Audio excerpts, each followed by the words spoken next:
Once again, welcome to the Vermont MTSS Office Hour for December 4th, 2019. Today we're going to be having an interview-style presentation, and this relates to Educational Support Team, or EST. We will have time built into the presentation for questions and answers, but if you have particularly a technical issue that comes up during the presentation, if you could send a question or perhaps raise your hand. We have people here who are monitoring that, and we'll try to attend to that as quickly as possible. I'm Tom Ferris. I'm with the MTSS team at the Agency of Education, and I'd like to introduce Julia Shire. Hi, good afternoon, everyone. Also with us, helping out with the technical side of things, Tracy Watterson and Caitlin Chisholm. Good afternoon. Good afternoon. All right, I think we may as well begin. Great. So, Tom, I feel like everyone's been talking about educational support teams. Can you just offer a brief outline of what it is and what is it supposed to do? Okay, so educational support team has existed in various iterations in Vermont for more than 30 years now. It goes back to Act 230 in 1989. It was originally the instructional support team. The language has changed through various changes in legislation over the years, and current language in the statute has it tied to a tiered system of supports. The EST is the only required component of the system, and it is there, to quote the statute, to provide a full and fair opportunity to access the system of supports and achieve academic success. The team is meant to include a variety of staff who use data to define individual student needs, identify accommodations, supports, or services to be provided, collaborate with families to develop a plan, and maintain a record of its actions. So, Tom, what does that actually look like in practice? There's a really wide range of EST practices. We think we know all of them, and then we hear about some other way that somebody is using their EST. So I think the best thing might be to talk about what we might see and what would be considered a well-functioning sort of standard model of EST, what that might look like. So initially, an EST will typically begin with a student referral process. It's something that needs to be accessible, but that also frames the concerns fairly specifically with supporting data. It's important to have a process that balances between collecting enough information about what's going on with the student or what isn't going on, and provides sufficient data to help support that, but at the same time not to be inaccessible. We've seen EST referral forms that range 4 to even 6 pages long, and that can be pretty challenging, even daunting for teachers, and even more so for families if they want to make a referral to an EST. At the same time, you do need sufficient information to be able to talk intelligently about what the issue is and start to formulate a plan to address it. The team should include an administrator, a school psychologist, possibly a school social worker, and teachers.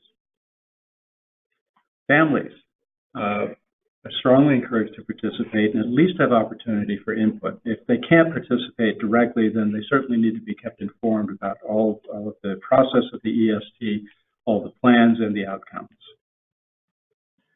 Team needs to have regular meeting times, meeting norms, agendas, and minutes. Without that kind of clear team structure, it's just possible to spend a lot of time looking at problems and discussing them, but not necessarily having a clear record of what was decided or who is going to do what. And I've seen that happen before, where teams end up more or less spinning their wheels, addressing or trying to address the same problem over and over again. The team has to be really well informed as to what the available supports and accommodation options are, and they have to have the authority to access those. That is one of the reasons for having an administrator on the team, as well as having a library of accommodations and supports, the team should also be looking at ways to increase that library and increase the repertoire of supports that they have available. The most common outcome of the team process would be the development of an individual plan, and that plan would include measurable outcomes. It should specify what will be done, who will be doing it, where, and for how long. The plan might address academic or social or emotional needs, and there might be more than one plan, particularly in complex situations. I would think very often with students in secondary schools, there may be numerous issues that are presenting, and they may require separate plans in order to be addressed. Those could be occurring simultaneously, some of them lasting longer than others, some short duration, some longer. And then the team needs to schedule a time to revisit and review. They should have identified desired outcomes, so they should be looking at whether those outcomes have been met, whether the plan should continue, whether the objectives have been met and the plan can be ceased, or whether the team needs to go back to the drawing board and come up with an entirely new plan. Tom, it's obviously quite complex and requires a lot of different pieces. You mentioned that the plan is the most common outcome. What are some of the other types of outcomes resulting from these meetings? Okay. Well, sometimes referrals come about because staff or families suspect that a student has a disability. Or in the process of evaluating a referral, the team may come to a conclusion or a suspicion that there is a disability. Those cases go directly for referral for special ed evaluation. That doesn't prevent a team from creating a plan to implement while the special ed process is gearing up, however. On the other hand, there could be situations where the team agrees that the supports that are needed could be provided in a less formal process, maybe in the general classroom. Those are more likely to be simple accommodations, scheduling changes, and those could be implemented, but should still have a special follow-up to ensure that whatever the team decided has been effective and whether they need to reconsider that.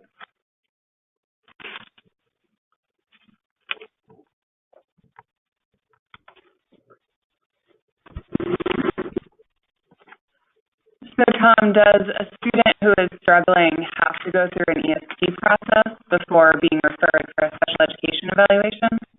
No. If the staff suspects a disability or if a parent requests an evaluation, the eval process should begin immediately. Sometimes that's pretty obvious.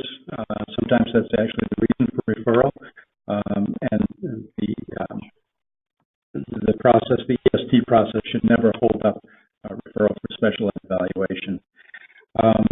Listening to the teachers from the team with their experience is also helpful in determining whether there may be a possible disability. That's also one of the reasons for having special educators on the team and the school psychologists, because they have the expertise and experience that would be really useful in helping to determine whether that's an avenue to follow. And generally speaking, I would say it's better safe than sorry, that if there's a reasonable suspicion, then you should act on it and follow up with a referral for special education. We're going to pause for 1 second because we're getting some information that folks are having trouble hearing us. Bear with us while we do some technical changes.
So we're going to end this meeting and restart again in 2 minutes, and hopefully the audio will be better. So if you want to sign in about 2 minutes. Is it better now? Is the audio any better now? Now it is. People are saying yes. Okay, let's keep going. All right, we have some magic happening. Okay, just a further test. Are people hearing my voice?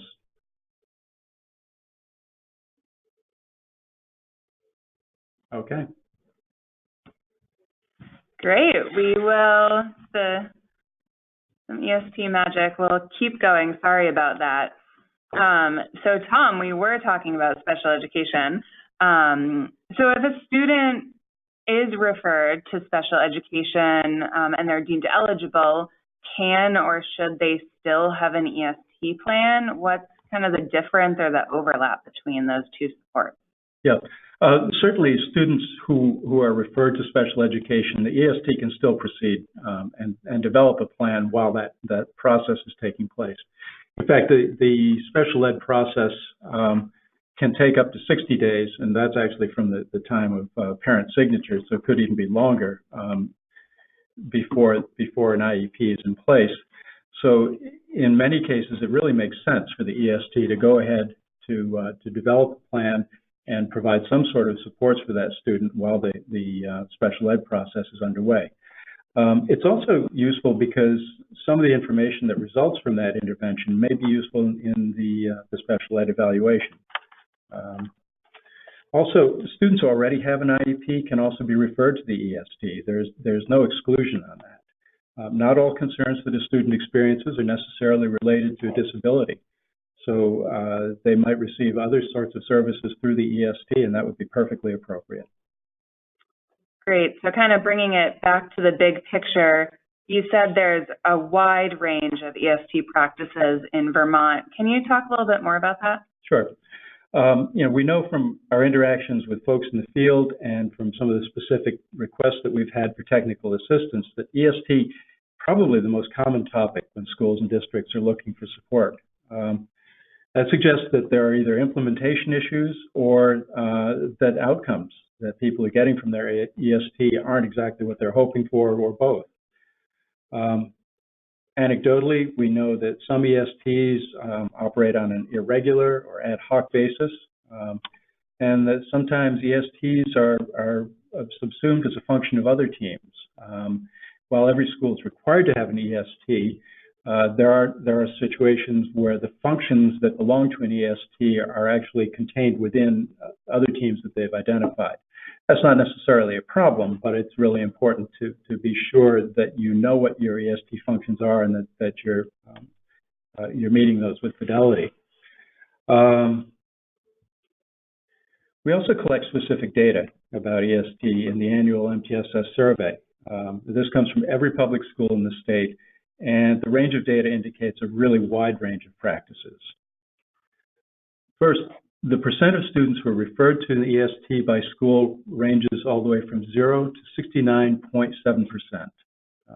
That's an incredibly wide range. In some schools, more than 2/3 of the students are being referred for EST. That's a bit of an outlier, but there are several schools that have over 50% referral rates. So that suggests that the EST is being used for very different purposes in different schools.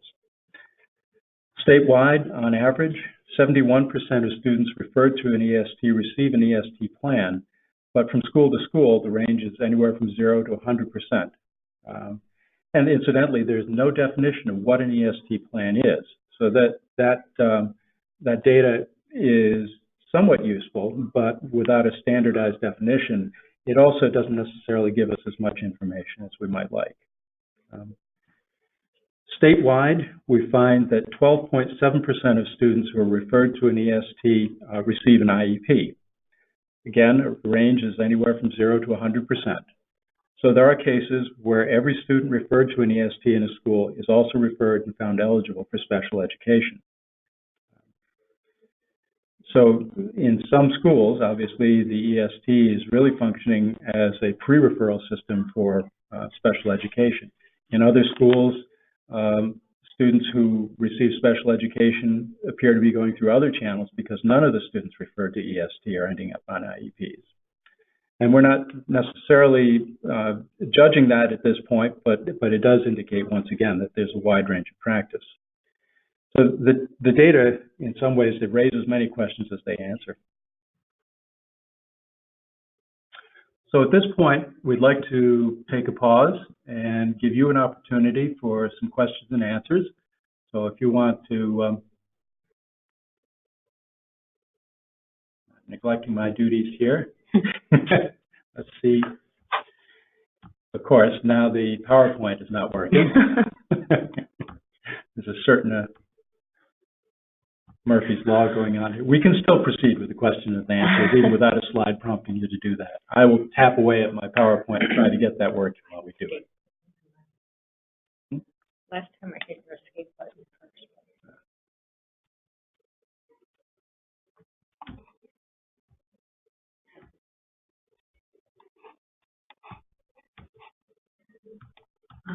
Any questions?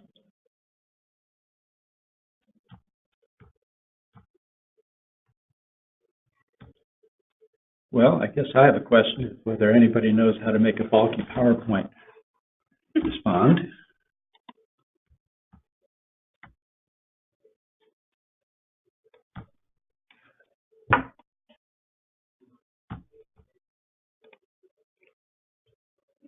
I might do it.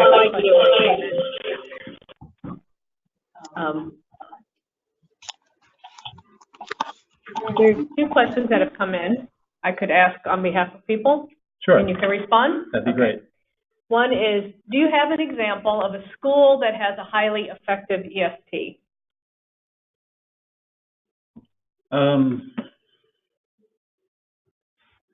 Somewhat difficult to say.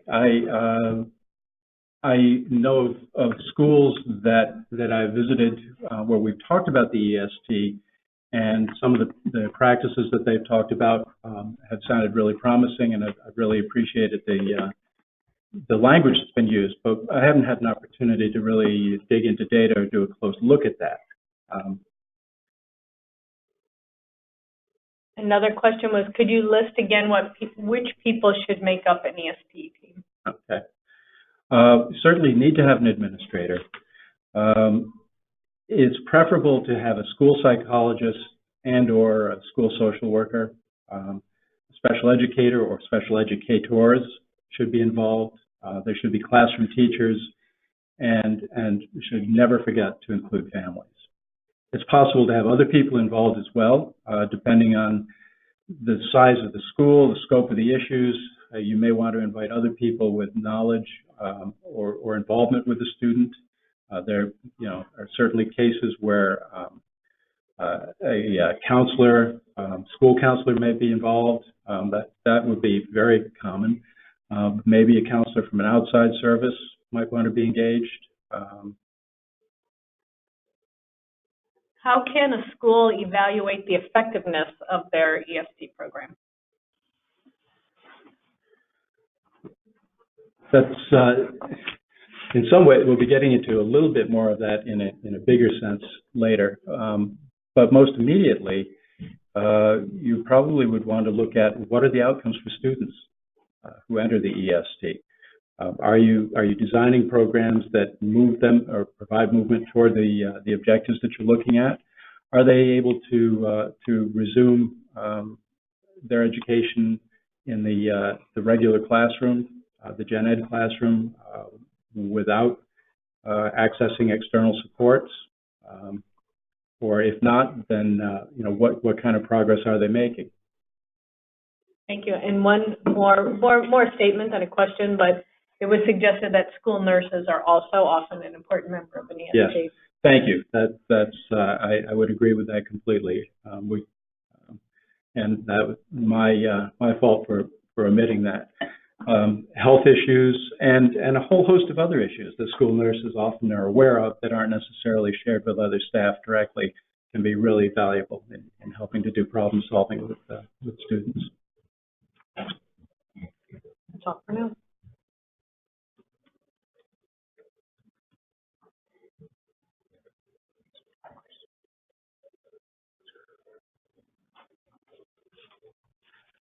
All right, then I think we will continue with the next part of the presentation.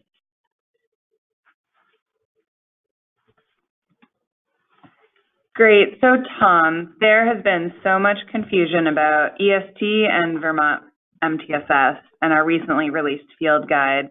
Can you talk about what the relationship actually is between EST and Vermont MTSS? Yeah, there's a fairly common misunderstanding, I think, where we hear school staff using those two terms interchangeably, where they talk about EST and MTSS as the same thing. So we may ask in a school what their MTSS is like, and we get answers where obviously they're talking about their EST. So if you look at the way that it's framed in the statute, that's actually pretty understandable. The statute requires that every school have a tiered system of supports, and it says that at minimum that will consist of an EST. So if you take that very literally, you would understandably think that the two might be interchangeable. But the fact is that we're talking about two really different things when we talk about EST and MTSS. EST is a team that functions within the multi-tiered system of supports, and particularly talking about the Vermont multi-tiered system of supports framework. It's important to understand what that represents in a much larger sense. On the screen, you'll notice the logo for the current logo for Vermont MTSS, and I'll be referring to that as I talk a little bit about what that is. There are 5 components. They are collaboration, instruction, assessment, and expertise bound together by a systemic and comprehensive approach. These components are present in all educational systems, but with varying degrees of development or effectiveness. So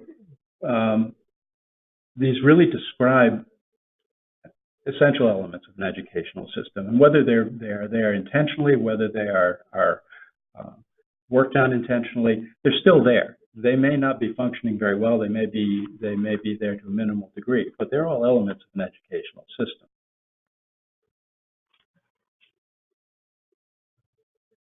In an ideal system, each component is well developed and there's a symmetry.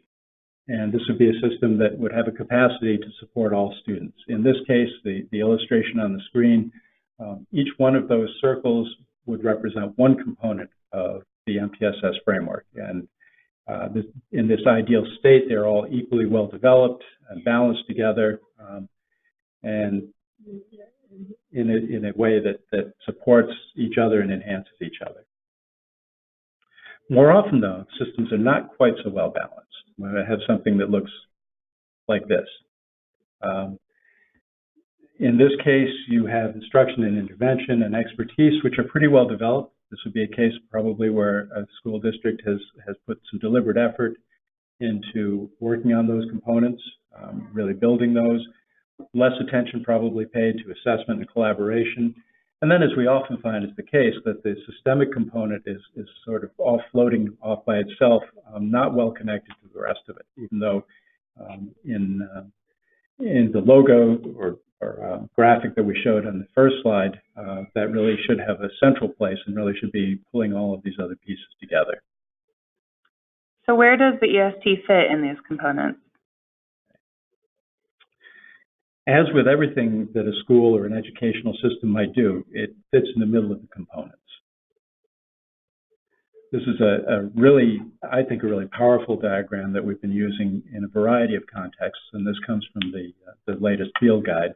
Really encourage you to take a look at the field guide and explore that some more, and you can get some other ideas about how to use this diagram. But in this case, this is showing EST as in the center, surrounded by these components. And an effective EST relies on the elements from each component.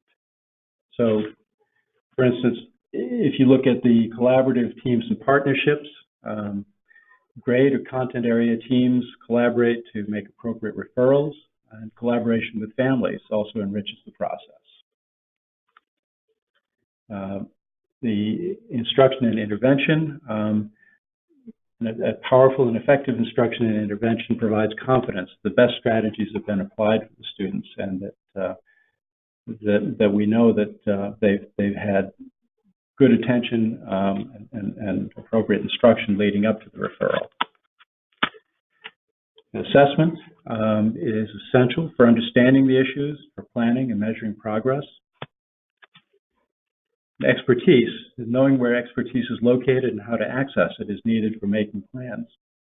And finally, the systemic and comprehensive piece is needed to access resources and for equitable distribution of resources and for overall management of all the other components. If you notice, though, in the diagram, the arrows go both ways. So this is something that that we're exploring more with EST, is the position of EST in terms of informing those components and helping us to understand the relative strengths of the system. So EST can also tell us about the effectiveness of the collaboration in our system. It may give us some indication of where we may need to do work to improve that, and that particularly is true with families. But it may also be in terms of what's going on with grade level or content area teams. How well are they communicating prior to an evaluation, an EST plan being requested? It certainly is going to give us some information about just how effective our instruction and intervention are. We may see patterns developing from referrals that tell us about gaps in that instruction or perhaps gaps in the curriculum. Questions will come up in the EST, and we may not have the data that we need to answer those questions, or we may not have systems available to measure the progress of students that we need. So that is the information that we need in order to build and maintain our assessment system. Certainly, it's going to also tell us about areas of needs for expertise. Do we have enough of the right sort of people available to do the work to support all of our students? And it's definitely going to tell us a lot about our systems, just how well coordinated are our systems, how well are things speaking to each other, how well are people working with each other, how well are we able to equitably access resources, how are those distributed, and how can we also use this process to inform the system about additional resources that we may need.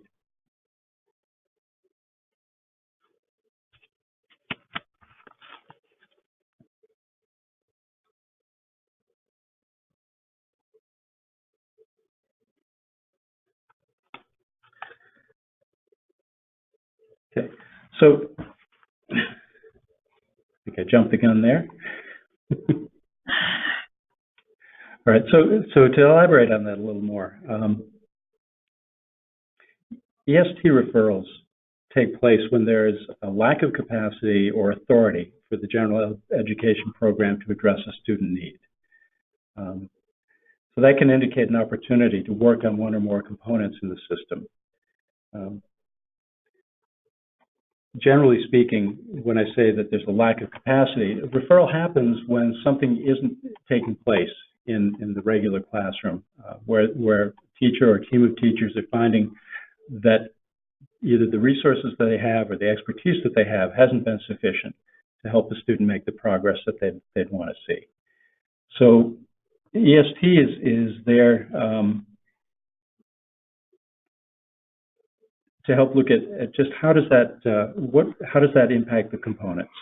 What can we do to strengthen and shore up the system so that presumably or hopefully in the future we're not going to have that sort of issue again? We can help the system be more responsive to those student needs.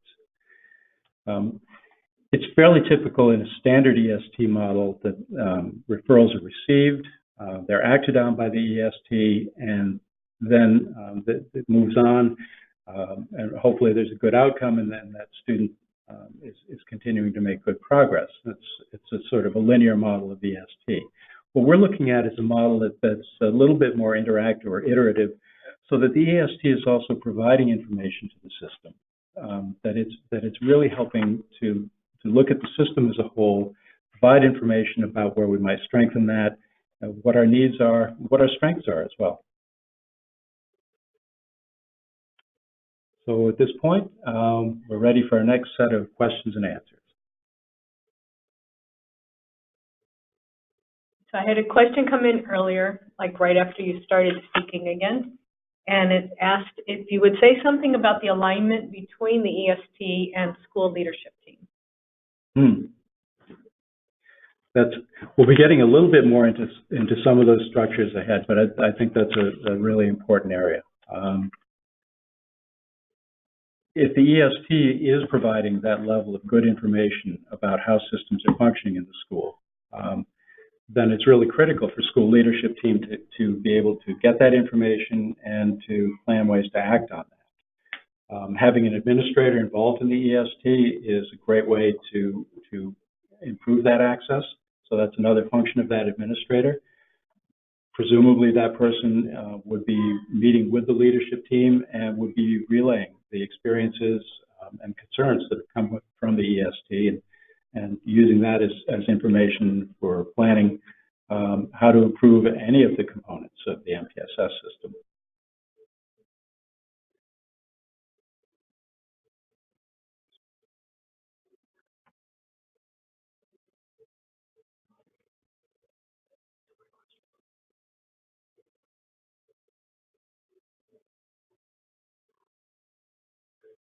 Okay. I'm going to give just a few seconds more to see if there are any other questions before we move on.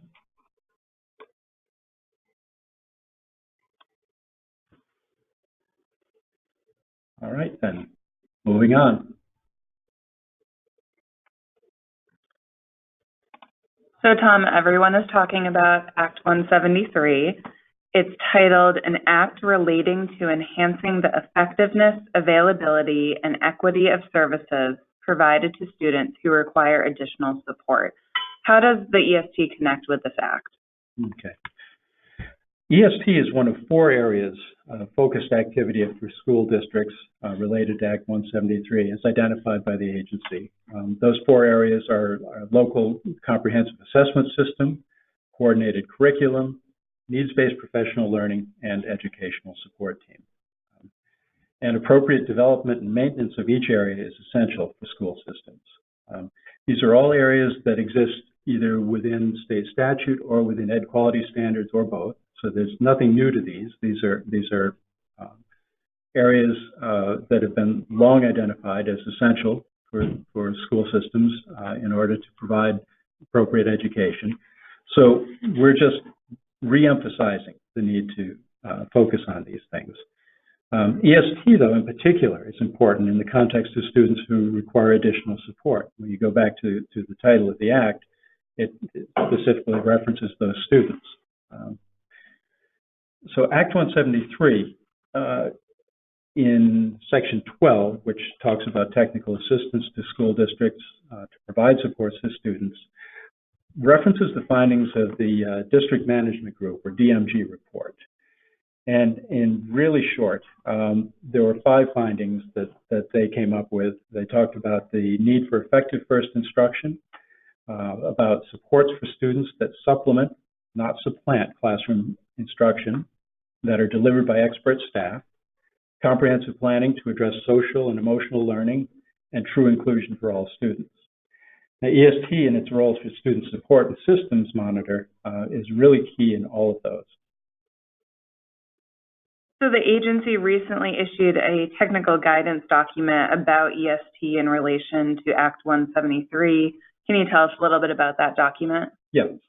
The document describes EST and current practice and covers a good deal of what we've already discussed today. There's some sort of nuts and bolts information about what EST is and some of the things we've already said. It also talks about the role of EST as both a support for individual students and as a systems tool. It talks about the need for supervisory, union, or district level engagement with the EST. So student results from the EST may be school-based. The systems work that we've been talking about has to be district-based. In order to really effectively move the system to engage with that systemic and comprehensive approach that we talked about is so important, it really needs to be happening at a district level. You can do a lot at a school level, and some schools are well positioned to do that. But our experience is that can lead to some issues of equity, that when one school is really effectively accessing supports, that might actually be at the expense of other schools within the same district. So you really need to have that district-wide engagement. It also, engaging the district and the school, and the school boards, I would add, gives greater access to resources and oversight. So it can improve effectiveness and certainly improve equity. So I heard you really emphasize the importance of the SU or the district-wide involvement in this for equitable outcomes, and kind of comparing that with our statewide data that suggests a really wide range of usage is what we're wondering about from our data. Is there any move from the agency to establish more consistent practices or a common definition of EST to provide a little bit more consistency throughout the state? Yeah. Yes and no. Yes. We know that EST is going to be different in each school, but it's important to have some degree of uniformity, especially when we talk about what teams are going to look like, and when we're defining some of the elements of EST. When we talk, for instance, going back to the data that we looked at, and we talked about percentage of students who had an EST plan, one of the things I mentioned is we don't define what that is currently. It would be really helpful if we had a shared definition of what an EST plan is. If we had some uniformity of what an expected practice or process might be, that would also be helpful. Right now, there's such a variety in terms of definitions and understandings about EST that we'd really like to tighten that up, so that we're getting more meaningful data, but also ultimately so we're able to use that to provide better supports for students. One of the things that we're doing right now is trying to give opportunities for the field to let us know what you're currently doing and what you'd like to see for support. We'd prefer not to be top-down about this. It's agreed that we don't want to say there's one standard model and every school and every district shall follow that. But it would probably be good to have some degree of uniformity there. If we can hear more about what current effective and best practices are happening out there, and also about what concerns people have that we could help to address, that would really help us to synthesize some good recommendations. So we want it to remain local. We want it to be responsive to the needs of supervisory unions and districts. But we also want us all talking the same language as much as we can be, and that's really going to facilitate our efforts to support students. All right, so we're ready now to move to our last Q&A time. We'll take general questions about this, but I'd also like at this point to follow up on what I was just saying, that particularly if anybody wants to share some practices that they think would be important to include, or to give us some information about what would be helpful in terms of supports, we'd really like to take note of that.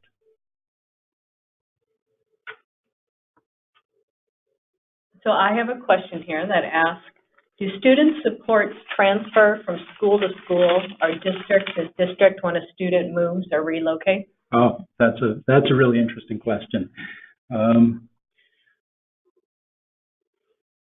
In short, EST and EST plans don't have the sort of entitlement that you would get with special ed, with an IEP, or with a 504 accommodation. So there's no obligation for those sort of things to transfer. There's no legal entitlement to those services. It's also sometimes challenging just because the configurations of different schools, districts will vary, and the supports that they offer will vary. That said, I think it would be really important if a student comes from a different district or a different school and had an EST plan. I would hope that the EST at the receiving school would be looking at that, would be taking that seriously, and would be looking at what they can do to continue those supports, and certainly be aware that this is a student who has been in need of those supports in the past and may continue to be in need.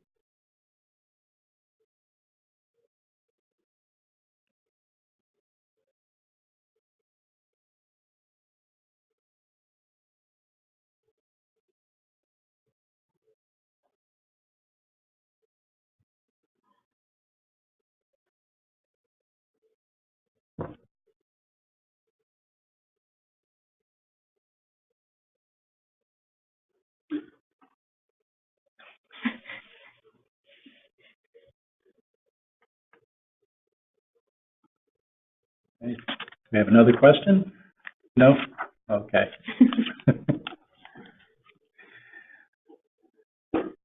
All right, then. I'm going to assume that that's going to be the questions for now, but I want to offer one more way to give us some feedback about this. On the screen now is a link to a SurveyMonkey that we've put out in a couple of different formats already in this process, but we're looking for feedback for wherever we can get it about this. This survey asks a number of questions about current practice of EST and gives some opportunity for feedback also about challenges and concerns about EST. I'll warn you up front that if you're going to use this, the survey itself is actually pretty lengthy, but there are only a few parts of it that are required questions. So you could do this survey and pretty much pick and choose the parts that are relevant to you, respond to those, and submit that and not address whole sections of that if they just don't fit. So I'd say if you look at this and say, oh my gosh, how many pages is this? Don't worry. We will take any feedback that you're interested in giving us on any parts of this survey, and that would be immensely helpful to us. I do have a statement, a question per se. It says, I would love to be able to explain to my school community in a succinct way how all of these pieces are connected. Vermont MTSS, EST, EQS, EQR, CNA, CIP, PBGR, PLP, IEP, etc. Can you help? Wow. No pressure, Tom. Yeah. I like to think I'm good, but I don't know if I'm that good, especially in the succinct way part. It's a challenge because we're dealing with a lot of different moving parts here and a lot of big ideas too. So try as we will to boil some of these down, it's really difficult to do that. And on the other hand, I find even as somebody who engages with this stuff pretty much all day, every day at work, I find my own thinking and understanding about this evolving as well. It's a pretty deep subject. We are working, though, particularly this team, on developing some shorter statements that will help with some of that. I can't promise that we can take every topic that was on that list and include it in this, but we certainly can boil down some of the stuff relating to MTSS and EST, and hopefully help people make connections from there. Another question is, will you send us the link that you're projecting since we aren't able to bring up the slides ourselves? Right. We can send that. I was just wondering because we have a survey that you will be receiving at the end of this presentation, but we didn't think to include the link in that, which was our lack of foresight. But we will send this link to everybody who's signed up for this webinar. That's something we certainly can do, and we appreciate you taking that seriously. Someone suggested that we could put the link in the chat box. So we can do that as an interim, and then for people who might not hear this until it's a recording, right? We can include it in another way as well. Right. Also, our colleague Donna Stafford, who's online, said that it was a great question about how we can help succinctly explain how everything's connected, and pointed out that the Education Quality Assurance team and the Vermont MTSS team are already working on that in some ways, but that would be continued work for us. Yep. So, and I would reciprocate with Donna, just to put in a plug as well, that one way to help people get a better grasp of some of this is to take the opportunity to participate in integrated field reviews when those are occurring in your region. We encourage, in fact, we rely on staff from schools neighboring the school that's being visited to join us to collect data. And that process is also a really good learning opportunity. So that's one way that people can gain some understanding of this. And one more question, or perhaps a suggestion for the next time. Would be interested in talking another time about a model that's been used effectively. How could that be arranged? Well, one thing we've done in the past is that we have invited people who are engaged in best practices or promising practices and had them present. So one thing we could do would be to see if we have anybody who's currently in a school system who'd be willing to present and talk about their EST. I have some thoughts about a few people we might reach out to. So that's certainly one way that we could approach it. If that doesn't happen, I know this is a topic of great interest to a lot of people, so I think it would be well worth our while to try and put something together, even if we can't find a presenter. Mm-hmm. Another idea we've been tossing around recently is the idea of perhaps creating a new vignette that would give an example of how, like to match the image you saw earlier on one of those slides about how does working around strengthening your EST, for example, interact with the components, or how the components could interact, and perhaps we can draw from the support of a school, right, in order to create that vignette. Right. And the vignettes, in case you don't know, are one part of the new MTSS, Vermont MTSS Field Guide. A really, really interesting and useful piece where we take situations that come from real schools and present what kind of thinking they've put toward those and what sort of outcomes they've had as a result. Looks like we're having some trouble with the link not being active, and so we'll work on that and make sure that we send it to you separately. It's not seeming to cooperate when we plop it into the question box. Yeah, we can send that additionally. Also, if folks were to type that out into a URL, it should bring them right to it, but it does look like you cannot click on it from that answer box. But if you did, it's a pretty quick URL to type in, and then that should bring you to the survey as well. Yeah, okay. But we will send this in an email to all people who've signed up. Yep. And I want to clarify the question about an example or a model of an effective EST was actually someone offering their school as an effective model. So now we know who to be in touch with. So thank you. Yes, we will be in touch with you, and we can talk about a way to share what work you're doing, because I know people are always looking for examples from the field of what's working. Mm-hmm. Thank you for that offer.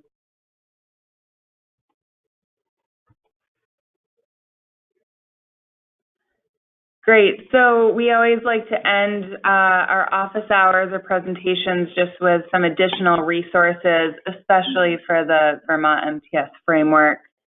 The first one is monthly office hours, such as this one, take place the first Wednesday of the month from 3 to 4. And the recording will be posted on our webpage with closed captioning within 2 weeks. So I just want to emphasize that we will be closed captioning this webinar, and we'll send out that announcement when it's ready through the weekly field memo and the MTSS listserv. So hopefully it'll compensate for some of the sound issues we were having earlier if folks want to go back and hear what we were saying. We also have one past closed caption recording and one past PowerPoint for earlier this fall, if you want to go back and look at some of the previous ones if you've missed them. We also have a technical assistance request form that is on our webpage, and that can be used for if you're requesting information about Vermont MTSS, support facilitating a self-assessment, networking, and especially guidance or support related to ESTs. We've already gotten a few requests for those, so we're excited to really dive into working with the field about this. There's also the early learning and the secondary MTSS networked improvement communities, or NICs, and our team is going to be supporting our colleagues here at the agency who are administering those NICs to serve as system specialists as needed. And then our usual communication, we're always updating or doing some tweaks on our webpage. We send out announcements on the MTSS listserv, so please sign up if you're not already on, and keep an eye out on the weekly field memo and social media for announcements from our team. And speaking of our wonderful team, this is our contact information. We're really excited to be supporting you all together. We have more than 80 years of experience in pre-K through higher ed as para-educators, classroom teachers, special educators, department chairs, instructional coaches, administrators, adjunct professors, project managers, strategic planners, program developers, and professional learning providers. So we have a lot of experience and are very excited and willing to be providing the support that districts and SUs and schools all need to continue to improve outcomes and ensure equity for all of their students. So please do reach out to us. So thank you for attending this office hour. We'll wrap up a few minutes early. As I mentioned, the closed captioning will be available online soon. And there's a very simple evaluation that will be hopefully prompted on your screen once the webinar ends. Have a great afternoon. Thank you. Thank you.